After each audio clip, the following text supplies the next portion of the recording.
นี่คือสะพานมาเบิ่งใบสีมานาตาลบนาตาลได้สะพานไม้ล่ะนี่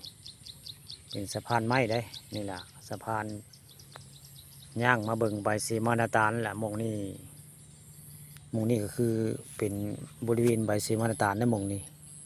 ของไทยมานาตาลตำบลนาตาลมองนี้จะมีใบสีมาอยู่9 ใบได้แต่ว่าย่างมาสะพานใต้สะพานนี่มานี่พุ่นละมาตะไกลประสะพานย่างพุ่นได้มองคนโลกาพุ่นละพุ่นมีคนโลกาอยู่ทางหน้าพุ่นพระเจ้าสิย่างแต่พุ่นละมาย่างใต้สะพานไม้มานี่แล้วก็มานี่ได้สะพานไม้มานี่แล้วก็มานี่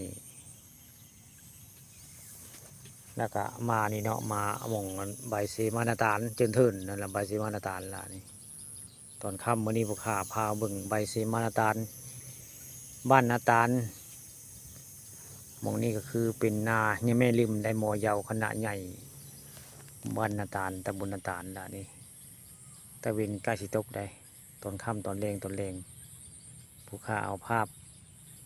สวยงามเนาะแล้วก็มีเสียงเขียดทรายห้องมาอยู่ได้คำมาเดี๋ยวคำนาเตอร์ไปได้ทางหน้ามีกุกตาลนะกุกตาล2 ต้นนะพ่อกุกตาลก็มีได้2 ต้นทางหน้ามีกุกตาลนะนี่แหละนายังไม่ริมระบงนี่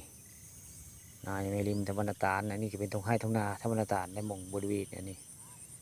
มีสะพานย่างมาเบิ่งใบเสมานาตาลก็ย่างมานี่แหละเข้ามานี่แล้วก็เห็นใบเสมาเลยทั้งหมดมี9 ใบก็ได้ใบเสมาเนี่ยนี่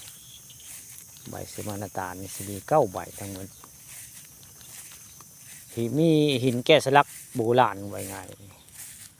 อยู่บริเวณนี่แหละหินแกะสลักหินโบราณนะพุ่นเหล่าสมัยโคมพุ่นเหล่าสร้างไว้จักไผสร้างเนาะเกิดมาก็ได้ยินโลดหินแกะสลักหินโบราณนี่จักไผมาแกะไว้ดอกบ่จักแต่เกิดมาเลยเห็นโลดหินโบราณหินแกะสลักนี่ก็เนี่ยหินนี้ก็เนี่ยนี่ก็มองนึงได้ไงเป็น2พุ่นจะมี2ได้เป็น4อยู่ง่ายมองไหนก็มีได้ผู้มองไหนก็มี2 อันได้ใบสีมาน้อยกับใบสีมาใหญ่มองนะมองนี่ก็เป็น5ง่ายนี่เป็น5 ใบเนี่ยมองนี่ก็มองนี่ได้หินแกะสลักหินโบราณจากไผ่เห็ดไว้ดอกเกิดมากกันนี้ลดในตำบลนาตาลนี่ก็เจ้าบุมีไผ่ให้คำตอบได้ว่าเป็นหินไผ่สร้างขึ้นมาไผ่เป็นผู้สร้างหินนี่ก็บ่จักแต่ว่าที่นี่เป็นหินโบราณหินคนสมัยโคมเวลาสร้างแกะไว้ง่ายจักเขาเจ้าเอาอย่างได้แกะไว้คักคือจะได้งามได้พอหินโบราณหินแกะสลักอันนี้หินสมัยโคมอันนี้ผู้ขาก็เลยมาออกมาจาเนาะเรื่องใบสีมานาตาลบ้านนาตาลตำบลนาตาลแล้วนี่มีตั้งอยู่2 อันได้กระหันกันโนนมาได้นี่ตั้งนี่ตั้งไว้ได้นี่ตัวนี้ถือว่างามอยู่ตัวนี้ตั้งไว้ได้โนนไว้ก็มีตั้งไว้ก็มีได้ใบสีมานาตาลนั่นอันนี้ก็เป็นใบที่7ไว้ง่ายนี่ตัวนี้ก็เป็นใบที่8อันนี้ใบที่8ตัวนี้